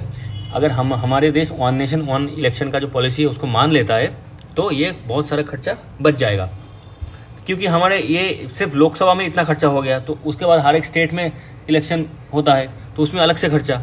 तो ऐसे 28 स्टेट है, तो 28 स्टेट में अगर इलेक्शन होगा तो ऐसे मान लीजिए इतना ही खर्चा करके आएगा। इससे इतना नहीं आएगा तो इससे थोड़ा कम आएगा, तो जो भी आएगा वो भी एक्स्ट्रा खर्चा होना है उसमें।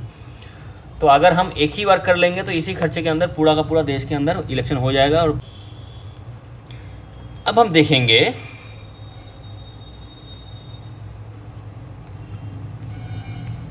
What makes election in India democratic. Bharat के अंदर जो इलेक्शंस होता है वो भारत के इलेक्शन को कैसे एक डेमोक्रेटिक इलेक्शन बनाता है। देखिए, जब भी इलेक्शन का नाम आता है, जब भी इलेक्शन होता है, वहाँ पे इलेक्शन के साथ कुछ ना कुछ जो अनफेयर जो प्रैक्टिस है कहीं ना कहीं कुछ हद तक जुड़ा रहता ही है। तो पूरा का पूरा इलेक्शन एकदम क्लियर एंड कट करवाना थोड़ा मुश्किल है। कहीं कुछ कॉन्स्टिट्यूएंसीज के अंदर कुछ ना कुछ गड़बड़ी, कुछ ना कुछ अनफेयर मीन्स होता ही है। जैसे कि क्या क्या अनफेयर मीन्स हो सकता है। एक हो गया inclusion of false name in voter list के अंदर फॉल्स नाम को डालना, जो लोग मर गए या तो जो लोग है ही नहीं, उनका कोई अस्तित्व तो है नहीं, लेकिन उनका नाम डाल देना, उनके नाम से वोट देना, ये सारे पॉलिटिकल पार्टियाँ, रूलिंग पार्टियाँ कराता है। फिर क्या, मिसयूज और government facilities and officials by the ruling party. Ruling party के द्वारा रूलिंग पार्टी ने कभी कभार क्या करता है, गवर्नमेंट जो ऑफिशियल्स है, गवर्नमेंट जो फैसिलिटीज़ है उसको अपने कैंपेन में यूज़ करता है। और excessive use of money by rich candidate and big parties और रिच कैंडिडेट जो है वो एक्सेसिव अमाउंट ऑफ मनी खर्चा करता है कि इलेक्शन जीत जाए। और तो वोटर को डरवा के उनसे वोट लेना और रिगिंग करना, छप्पा वोट लगाना, ये सारे चीज़ कहीं ना कहीं कुछ जगह पे होता है। अब आज भी होता है, पहले तो बहुत ज़्यादा होता है, अब कम पहले जब बैलेट पेपर में वोट होता था बहुत, तो तब ये रिगिंग वगैरह बहुत ज़्यादा होता था। अब थोड़ा कम हो रहा है क्योंकि ईवीएम में आ चुका है, सभी इलेक्ट्रिकल मेथड से इलेक्शन होता है, तो अब ये सब थोड़ा कम हुआ है। लेकिन ये सब अनफेयर मीन्स कभी ना कहीं कुछ जगह पे होता है। ईवीएम में भी छप्पा लगता है कि एक ही बंदा जाके 2-3 बार दबा दिया बटन एक ही पार्टी का, तो ये सारे चीज़ कुछ जगह पे अभी होता है। मतलब इलेक्शन के साथ ये सारे अनफेयर मीन्स कहीं ना कहीं कुछ जगह पे जुड़ा हुआ रहता है। हर जगह पे नहीं होता है, कम जगह, पहले बहुत ज़्यादा होता था, आज के टाइम में थोड़ा कम हो रहा है, थोड़ा नहीं बहुत ज़्यादा कम हो रहा है, लेकिन अभी भी हो रहा है। तो नाउ लेकिन फिर भी ये भारत के अंदर जब ये धांधली थोड़ा बहुत हो भी रहा है, तब भी हम हमारे देश के जो इलेक्शन होते हैं उसको डेमोक्रेटिक क्यों बोलते हैं। देखिए, रीज़न 1, पहला रीज़न क्या है, इंडिपेंडेंट इलेक्शन कमीशन। हमारे देश में देखिए, एक बड़ा देश है, बहुत ही साइज में बहुत ही ह्यूज देश है हमारा। तो हमारे भारत के अंदर जो इलेक्शन कमीशन है ये एक इंडिपेंडेंट संस्था है, इसको किसी को भी रिपोर्ट नहीं करना पड़ता। They are independent of the government in case of India. Bharat के अंदर जो इलेक्शन कमीशन है ये इंडिपेंडेंट है गवर्नमेंट से, गवर्नमेंट को इसको जवाबदेही नहीं करना पड़ता। और election commission of India enjoys the same kind of independence that the judiciary enjoy. Bharat के अंदर जो सुप्रीम कोर्ट, हाई कोर्ट, इनके जो भी जुडिशियरी काम करता है वो जैसे इंडिपेंडेंस को एंजॉय करता है, वो हर चीज़ से जैसे इंडिपेंडेंट है, गवर्नमेंट से भी है, उसके ऊपर जैसे कोई दबाव नहीं रहता है, ऐसे इलेक्शन कमीशन के ऊपर भी कोई दबाव नहीं रहता है, वो हर दबाव से फ्री रहता है। The chief election commissioner appointed by president. Bharat के अंदर जो चीफ इलेक्शन कमिश्नर होते हैं उनको प्रेसिडेंट चुनते हैं, अपॉइंट करते हैं। But once appointed the chief election commissioner is not answerable to the president और द गवर्नमेंट। एक बार अपॉइंट हो गया कोई भी इंसान, एक बार as a chief election commission करके अपॉइंटमेंट उसका हो गया, उसके बाद ना वो प्रेसिडेंट को जवाबदेही करेगा ना गवर्नमेंट को करेगा, वो अपने हिसाब से जो ठीक रहेगा वो करेगा। Even if the ruling party और the government does not like what the commission does, it is virtually impossible for it to remove the CEC। मतलब अगर चीफ इलेक्शन कमिश्नर जो कर रहा है वो रूलिंग पार्टी और पार्लियामेंट को पसंद नहीं आ रहा है, प्रेसिडेंट को भी पसंद नहीं आ रहा है, फिर भी उसको आप उसके टर्म से पहले हटाना बहुत ही मुश्किल होता है। उसको अपने जो 5 साल का जो टर्म होता है चीफ इलेक्शन कमिश्नर का, उनको उससे पहले हटाना बहुत ही मुश्किल होता है। एक बार वो चुन के आ गया तो उसके पास पूरा पावर रहता है इलेक्शन कमीशन का। फिर क्या, wide powers of election commission of India. तो इलेक्शन कमीशन के पास क्या क्या पावर होता है वो आप देखेंगे, अब उसके ऊपर चर्चा करेंगे। देखिए, election commission takes the decision on every aspect of conduct and control of elections from the announcement of elections to the declaration of result. यानी एक तरीके से इलेक्शन जब से उसका डेट अनाउंस होता है उसके बाद इलेक्शन को कैसे करवाना, कब करवाना, कि कौन कौन गवर्नमेंट ऑफिशियल को उसके अंदर डालना है, कहाँ कहाँ कैसे कैसे इलेक्शन करवाना है, कितना प्रोटेक्शन के लिए कितना CRPF की सपोर्ट चाहिए, और वोट के डेट अनाउंस से वोट का जिस दिन रिजल्ट आता है, इन बीच में जितना भी इलेक्शन को रिलेटेड जितना भी काम होता है, सारे काम का रिस्पॉन्सिबिलिटी किसके ऊपर रहता है, इलेक्शन कमीशन के पास। Implement the code of conduct if violated they can punish party और कैंडिडेट। मतलब मॉडल कोड ऑफ कंडक्ट जो हमने थोड़ी देर पहले ही डिस्कस किए, तो अगर कोई भी कैंडिडेट, कोई भी party model code of conduct, election का जो लॉज है, जो रूल्स है, उसको अगर वायलेट करे तो उसके ऊपर इलेक्शन कमीशन एक्शन ले सकता है, पूरा राइट है इलेक्शन कमीशन का। फिर क्या, फिर during the election period the election commission can order the government to do what election want to do. यानी अगर मान लीजिए इलेक्शन के टाइम में अगर किसी भी स्टेट गवर्नमेंट या तो सेंट्रल गवर्नमेंट से कुछ काम इलेक्शन कमीशन करने के लिए बोलता है तो वो काम गवर्नमेंट को करना पड़ेगा, क्योंकि इलेक्शन टाइम के दौरान, ड्यूरिंग इलेक्शन टाइम पीरियड, जब से डेट अनाउंस हुआ और जिस दिन डेट इलेक्शन का रिजल्ट आया, इसके बीच में जो भी काम इलेक्शन कमीशन गवर्नमेंट से करवाना चाहता है, वो स्टेट गवर्नमेंट हो और सेंट्रल गवर्नमेंट हो, वो काम गवर्नमेंट को करना पड़ेगा। और क्या, when on election duty government officers work under the control of election commission not under the government। ये चीज़ और भी वाइटल एक पॉइंट है। क्या पॉइंट है कि जब तक इलेक्शन चलेगा, इलेक्शन का जो एक बार उसका घंटा बज गया, उसके बाद जो भी गवर्नमेंट ऑफिशियल इलेक्शन कमीशन के अंडर आ जाएंगे, सारे जो इलेक्शन के काम में लग जाएंगे, इलेक्शन ड्यूटी में जिसका नाम आ जाएगा, वो लोग सारे इलेक्शन कमीशन के अंडर रहेंगे उस पीरियड तक। मतलब वोट के इलेक्शन के डेट से इलेक्शन का रिजल्ट जब तक ना आए, ये जो पीरियड है, इस पीरियड के अंदर ये सारे गवर्नमेंट ऑफिशियल्स इलेक्शन कमीशन के अंडर रहेंगे, ना कि गवर्नमेंट के अंदर। यानी स्टेट गवर्नमेंट का ऑफिसर होगा तो भी इलेक्शन कमीशन के अंडर रहेंगे, और अगर सेंट्रल गवर्नमेंट के कोई गवर्नमेंट ऑफिशियल है तो भी वो इलेक्शन कमीशन के अंडर रहेंगे। कब तक, जब से इलेक्शन शुरू हुआ है, मतलब इलेक्शन का डेट अनाउंस हुआ है, और जब इलेक्शन ख़त्म हुआ है, मतलब उसका रिजल्ट आया है। तो इस टाइम पीरियड के अंदर जो भी गवर्नमेंट ऑफिशियल इलेक्शन ड्यूटी में रहेंगे वो इलेक्शन कमीशन के अंडर रहेंगे, ना कि गवर्नमेंट के अंदर। ठीक है, कॉन्सेप्ट समझ में आ गया। ये सारे मेन 4 पावर इलेक्शन कमीशन के पास इंडिया के अंदर होता है। अब ये हो गया पहला रीजन, इलेक्शन कमीशन इंडिपेंडेंट है, इसको हम डिटेल में पढ़ लिए। अब हम देखेंगे दूसरा रीजन कि भारत के इलेक्शन को डेमोक्रेसी क्यों बोला जाता है। उसका दूसरा रीजन क्या है, popular participation. The peoples participation in election is usually measured by voter turnout figure, यानी कितने लोग वोट दे रहे हैं, वोट को कास्ट कर रहा है। कास्ट मतलब वोट देना, वोट को अपने पसंदीदा जो कैंडिडेट है उसके नाम पे वोट को कास्ट करना यानी वोट देना।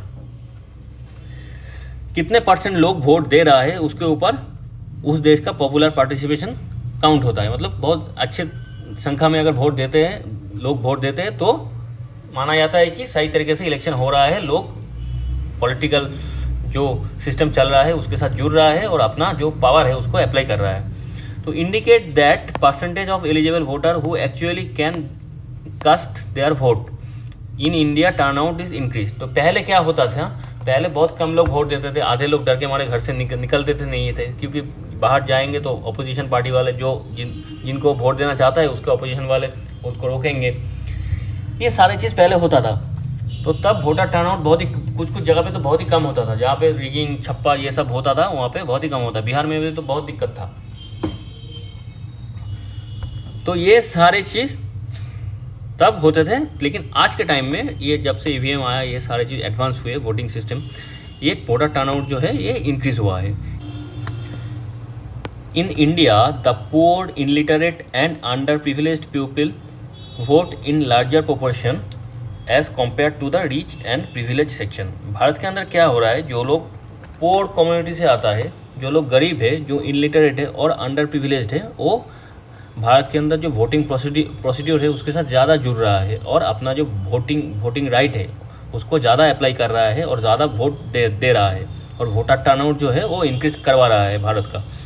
तो ये एक अच्छा साइन है, क्योंकि देखिए कॉमन पीपल में ज़्यादातर लोग मिडिल क्लास या तो लोअर मिडिल क्लास से आता है। अगर वो लोग भारत के अंदर अपना जो जो पावर है, जो वोटिंग राइट है, अगर उसको अप्लाई कर रहा है, इसका मतलब उनका वोट देना कितना ज़रूरी होता है। वोट के पीछे सारे देश के लोगों के हाथ में जो पावर है, जो सरकार चुनने का, वो पावर को अप्लाई करने की जो सोच है, वो सोच हमारे भारत के लोगों के अंदर है। ये जो वोटर टर्नआउट है ये इंडिकेट करता है।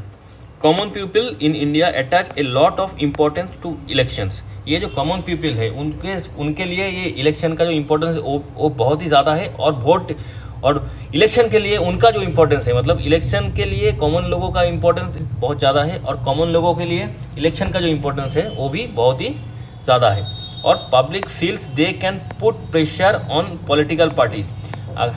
अगर जितना वोटर टर्नआउट ज़्यादा होगा, अगर लोग बाहर आके अपने पसंदीदा कैंडिडेट को वोट करेंगे और जो गलत कैंडिडेट पिछली बार उन्होंने चुना था उसको हटाने की ये जो उनका जो प्रोसेस है, अगर ये जारी रहता है तो पब्लिक फील दैट, लोगों को ये लगता है कि ये उनको अंदर फील भी होता है कि वो चाहे तो गवर्नमेंट के ऊपर अपना प्रेशर डाल सकता है इस वोटिंग राइट को अप्लाई करके।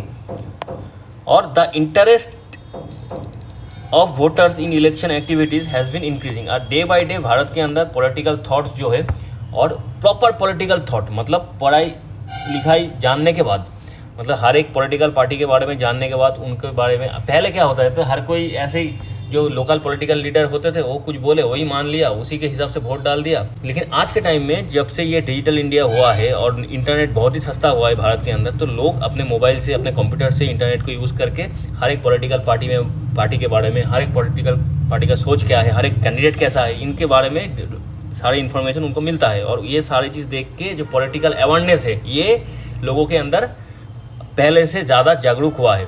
तो इसी के चलते हुए ये भारत के लिए बहुत ही अच्छी बात है कि द इंटरेस्ट ऑफ वोटर्स का जो इंटरेस्ट है वो इलेक्शन के ऊपर, इलेक्शन एक्टिविटीज़ के ऊपर धीरे धीरे करके इंक्रीज़ कर रहा है। तो ये सारी चीज़ देख के हम लोग बोल सकते हैं कि भारत के अंदर जो भी इलेक्शन होता है वो छुटमुट धांधली, छुटमुट मेल प्रैक्टिस हर जगह पे होता है, लेकिन ये सब होने के बावजूद भी भारत का जो इलेक्शन है वो एक डेमोक्रेटिक इलेक्शन है। तो अब तक हम 2 पॉइंट देख लिए भारत के इलेक्शन को, भारत के अंदर जो भी इलेक्शन होते हैं उसको हम डेमोक्रेटिक बोलने के लिए कि क्या जो पॉइंट है उनमें से 2 पॉइंट हम लोग डिस्कस कर लिए। एक क्या पहले पॉइंट कर लिए थे, इंडिपेंडेंट इलेक्शन कमीशन, भारत के अंदर जो इलेक्शन कमीशन है ये एक इंडिपेंडेंट संस्था है। दूसरा क्या, पॉपुलर पार्टिसिपेशन, जो अब हम लोगों ने पढ़ाई की पॉपुलर पार्टिसिपेशन के ऊपर कि कॉमन लोग, बहुत ज़्यादा से ज़्यादा लोग आके जो इलेक्शन प्रोसेस है उनके साथ जुड़ रहा है। अब हम तीसरा रीज़न को देखेंगे। डेमोक्रेटिक कहने के लिए जो तीसरा रीज़न चाहिए वो देखेंगे। तीसरा रीज़न क्या है? Acceptance of election outcome. Election का जो भी रिजल्ट आता है वो अंत में जाके जो पार्टी जीतता है और जो पार्टी हारता है, दोनों देखिए इलेक्शन रिजल्ट आने के बाद पॉलिटिक्स के लिए कुछ ना कुछ तो बोलेंगे, अपोजिशन वाले कुछ जो हारेंगे वो कुछ ना कुछ तो बोलेंगे कि ये, लेकिन अंत में जाके उसको ये जो रिज़ल्ट का जो आउटकम आया है उसको मानना पड़ता है। तो इसीलिए ये भी डेमोक्रेसी का एक निदर्शन होता है, एक फीचर होता है कि जो इलेक्शन के रिजल्ट आए उसको हर एक पार्टी या हर एक कैंडिडेट मान ले। तो अब इसमें क्या है? The ruling parties routinely lose elections in India both at national and state level. तो भारत के अंदर आपको हम लोग जानते हैं कि रूलिंग पार्टी हो और अपोजिशन पार्टी हो, कोई भी पार्टी कभी भी जीत सकता है, कभी भी हार सकता है। ऐसा नहीं है लगातार चलेगा तो आप गलत काम करोगे। देखिए कांग्रेस पार्टी लगातार 3 बार इलेक्शन जीतने के बाद भी 2014 में जनरल इलेक्शन हार गया भारत के अंदर, और बहुत सारे स्टेट के अंदर लगातार 2-3 बारी सरकार बनाने के बाद भी बहुत सारे पार्टियां हारती है। तो इसीलिए भारत का जो इलेक्शन जो प्रोसीड्यूर है बहुत, उसमें कभी भी कोई भी पार्टी अगर जनता पसंद ना करे तो आपको हरवा देगी। फिर दूसरा रीज़न क्या है? In India about half of the sitting MPs और एमएलएस लूज इलेक्शंस। जो आज के टाइम पे एमएलए और एमपी बन के बैठा हुआ है वो अगले कहीं ना कहीं 5 साल के बाद जो इलेक्शन आएगा या तो इसके बाद वाले इलेक्शन में वो लोग उनका हारने का चांसेस उतना ही होता है जितना अपोजिशन पार्टी का जीतने का चांसेस होता है। वो लगातार नहीं रहेंगे। और क्रिमिनल कनेक्टेड जो कैंडिडेट्स है जो पहले बहुत जीतते थे, जो क्रिमिनल चार्जेस जिनके ऊपर रहता था वो पहले के ज़माने में, आज से 15-20 साल पहले वो लोग इलेक्शन में खड़े भी होते थे और जीत भी जाते थे। लेकिन आज के टाइम में जिनके ऊपर क्रिमिनल केस रहता है वो कैंडिडेट सब हारने लगे हैं क्योंकि लोग जागरूक होने लगे हैं। और the elected outcomes are usually accepted as people's verdict by defeated party. जो भी पार्टी हार जाता है इलेक्शन वो लोगों की राय को मान लेता है, लोगों की वोट देने के बाद जो राय बनता है उसको मान लेता है कि पीपल्स पार्टी के लोगों की राय है वो, ठीक है। तो हमारे देश में जो भी इलेक्शन का आउटकम आता है वो जो जीतने वाला पार्टी होता है और जो हारने वाला पार्टी होता है दोनों मान लेता है। तो इसीलिए ये भी डेमोक्रेसी का एक फीचर है, डेमोक्रेटिक इलेक्शन का एक फीचर है। अब हम देखेंगे लास्ट वाला जो रीज़न क्या है? Challenges to free and fair election.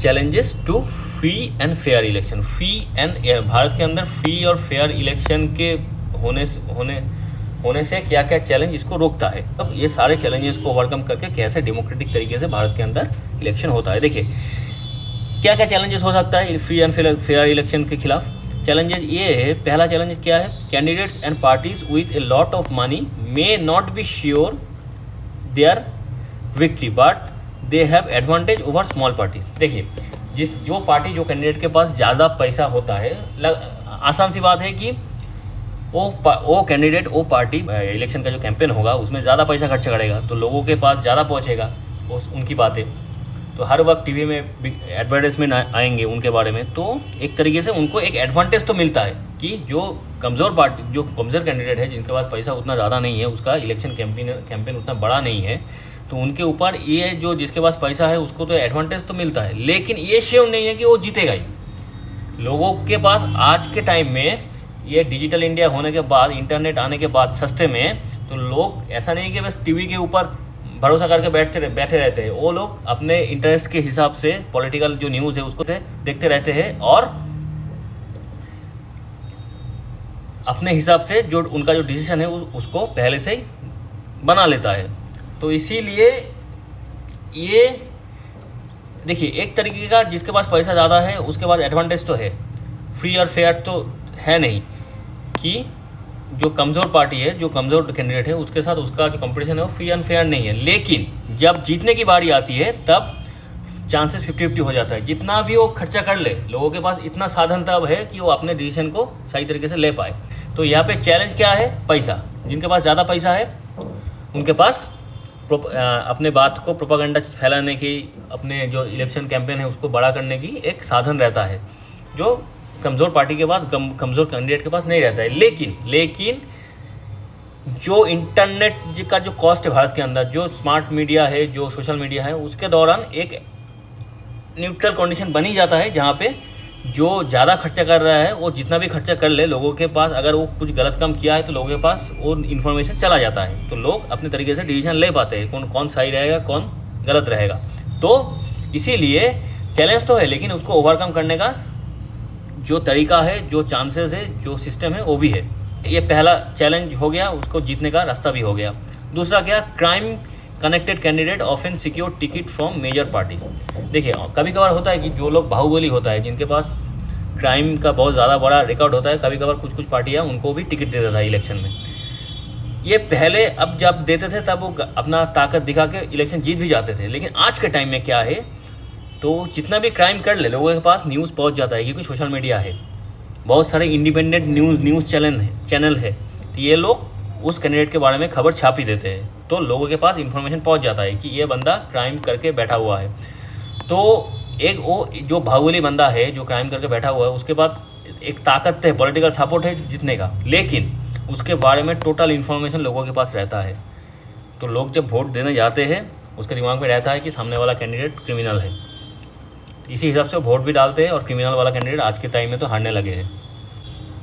तो चैलेंजेस क्या है, उसका बाहुबली होना और पॉलिटिकल पार्टी का सपोर्ट रहना, और उसका चैलेंज को हम कैसे ओवरकम करेंगे, उसके बारे में टोटल इन्फॉर्मेशन आसानी से लोगों के पास पहुंचाएंगे। वो कैसे पहुंचेगा, सोशल मीडिया के थ्रू, सस्ते इंटरनेट प्राइस के थ्रू।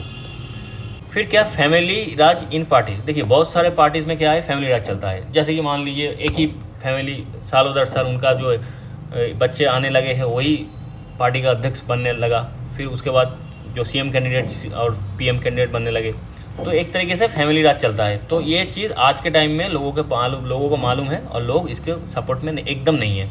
जो फैमिली राज चलता है, जहाँ जहाँ फैमिली चलता है, वहाँ लोग इलेक्शन में उस फैमिली को हरा देता है। आप कांग्रेस को देख लीजिए, वहाँ पे यूपी में जो अखिलेश समाजवादी पार्टी जो है, उनका देख लीजिए, जहाँ जहाँ फैमिली राज चलता है, वहाँ पे अभी पब्लिक वोट देना छोड़ दिया है। अभी वहाँ वोट हारने लगे हैं लोग। आपके पास कैलिबर होगा तो आप वोट में जीत के आओगे, लोग आपको चुनेगा, अगर आपके पास क्वालिटी है तो।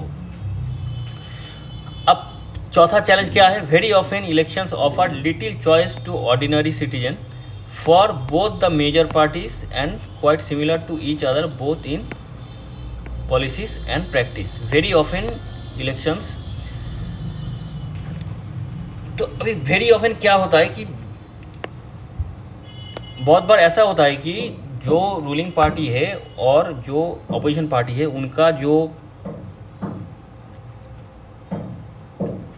पॉलिटिकल एजेंडा, जो पॉलिटिकल प्रैक्टिस होता है, वो लगभग सेम तरीके का होता है। कोई हिंदू को ज़्यादा प्रेफर कर रहा है, कोई मुस्लिम को ज़्यादा प्रेफर कर रहा है, तो ऐसे करके कुछ सिमिलर टाइप का होता है। तो कभी कभार होता है कि लोगों के पास चॉइस नहीं रहता है, लेकिन चॉइस करने का जो डिमार्केशन है वो उतना मोटा, उतना ज़्यादा नहीं रहता है, लेकिन लोगों के पास इन्फॉर्मेशन तब भी आ जाता है टीवी के थ्रू, न्यूज़ चैनल के थ्रू। वो अपने हिसाब से, अपने हालत के हिसाब से जो सही रहता है वो अपना डिसीजन लेता है यहाँ पे भी। और smaller parties and independent candidate सफ़र।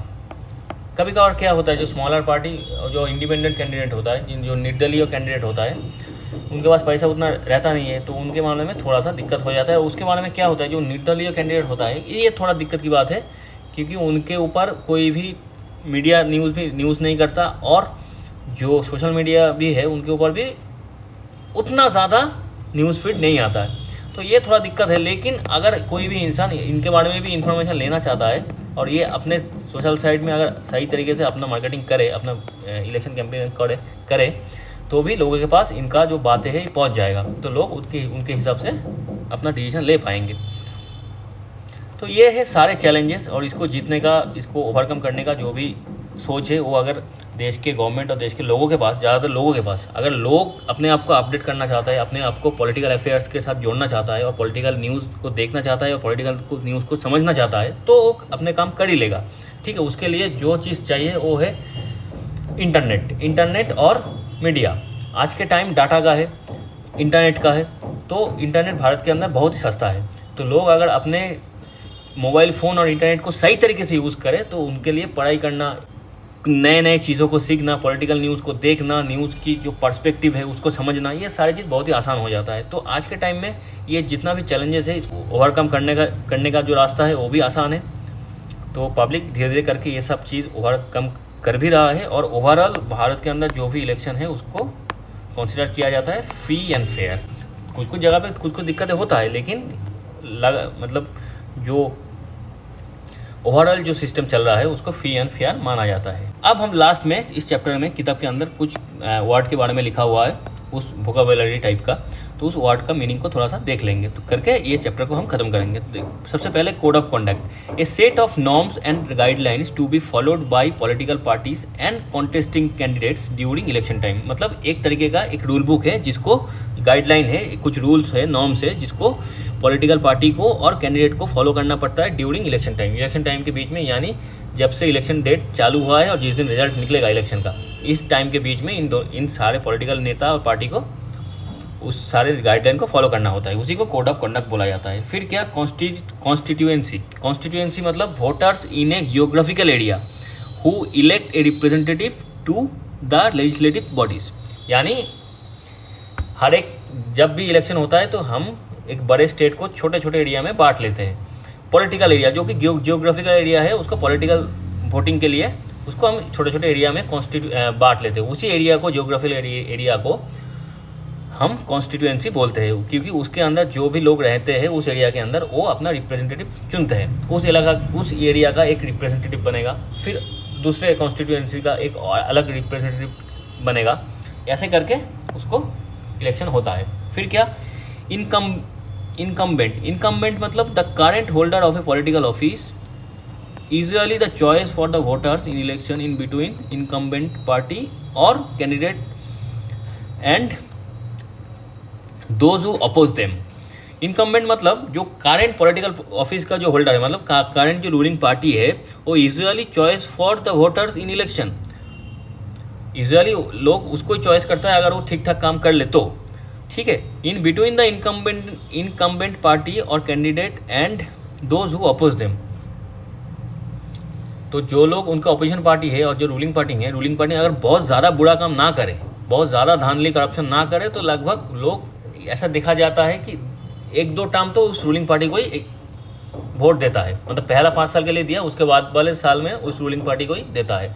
लेकिन बहुत ज़्यादा हो जाता है जब 2-3 टर्म हो गया, मतलब 20 साल हो गया, 25 साल हो गया, तब जाके लोग क्या करते हैं, अपोजिशन को इलेक्शन में वोट देता है।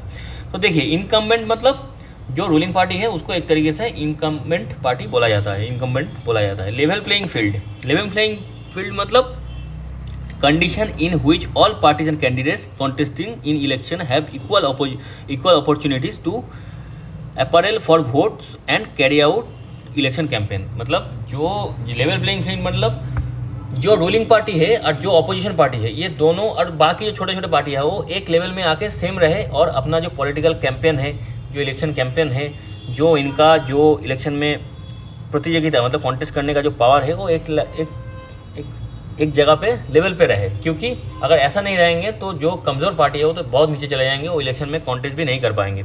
रिगिंग मतलब फ्रॉड और मेल प्रैक्टिस इन इलेक्शन, मतलब छप्पा वोट, फिर ईवीएम के ऊपर छप्पा वोट डालना, या तो ईवीएम हैक तो होता नहीं है लेकिन ईवीएम को ऑक्यूपाई करके उसमें छप्पा डालना और लोगों को डरवाना, बैलेट छीन के वोट पहले बैलेट में इलेक्शन होता तो बैलेट में ऊपर छप्पा डालना, बैलेट को छीन के फेंक देना, तोड़फाड़ करना, इलेक्शन जो बूथ होता है, इलेक्टोरल बूथ होता है उसमें तोड़फोड़ करना, फिर लोगों को मैनिपुलेट करना, लोगों को डराना धमकाना, ये सारे चीज़ रिगिंग के अंदर आता है ज़्यादातर। और एक ही लोगों को मतलब वोटिंग का जो मेल प्रैक्टिस है, जैसे कि मान लीजिए एक इंसान के मर चुका है, उसका 10-12 वोट डाल दिया उसके नाम पे, और एक ही इंसान जो एक अपना वोट देने आया वो आके उसको मालूम पड़ा कि उसके नाम पे वोट पहले से ही पड़ चुका है, और एक ही कोई बाहर से आया और एक ही इंसान का 10-12 वोट डाल दिए। ये सारे चीज़ जो वोटिंग सिस्टम को, जो वोट को मैनिपुलेट करने का जो भी सिस्टम होता है उसको रिगिंग बोला जाता है, ठीक है। फिर टर्नआउट मतलब the percentage of eligible voter who cast their vote in an election, जो भी एलिजिबल वोटर्स होते हैं, एलिजिबल वोटर मतलब 18 साल के ऊपर और लीगली भारत का नागरिक, ये दो चीज़ होने के बाद जब जो भी एलिजिबल वोटर है वो कितना संख्या में अपना वोट को डाल रहा है, वोट दे रहा है, वोटिंग जो वोट का जो प्रैक्टिस है उसको कर रहा है, यानी हर 5 साल में जाके वोट दे रहा है, कितना सही तरीके से वो अपना सही टाइम पे जाके मतलब हर साल वोट दे रहा है कि नहीं दे रहा है, ये सारे चीज़ जब होता है तो उसको वोटर टर्नआउट बोला जाता है, यानी percentage of eligible voters who cast their vote in an election. एक इलेक्शन में जितना भी एलिजिबल वोटर होता है वो कितना परसेंटेज में वो अपना वोट डाल रहा है, मतलब कितने लोग, अगर 100 में से मतलब 100 एलिजिबल वोटर है उनमें से 60 लोग अपना वोट डाल रहा है कि 70 लोग अपना वोट डाल रहा है कि 90% लोग अपना वोट डाल रहा है, यही देखना है। अगर ज़्यादा जितना भी लोग वोट डालेंगे उसका वोटर टर्नआउट परसेंटेज ज़्यादा होगा। अगर 90% लोग वोट डालेंगे तो 90% आएगा वोटर टर्नआउट, तो जो कि एक डेमोक्रेसी के लिए बहुत ही अच्छा होता है। तो आज का वीडियो, आज का टॉपिक, आज का चैप्टर यहाँ पे ख़त्म होता है। तो अगर आप लोगों को हमारी कोशिश, हमारी वीडियो, हमारी जो लेक्चर्स है वो अच्छे लगे तो इस चैनल को सब्सक्राइब कर दीजिएगा और बेल बटन को प्रेस कर दीजिएगा, ताकि आगे जाके जब भी हम वीडियो बनाएं आपके पास नोटिफिकेशन आ जाएंगे। जितना हो सके इस वीडियो को आप लोग लाइक कीजिए और शेयर कीजिए। आज के लिए इतना ही। थैंक यू, गुड बाय, जय हिंद।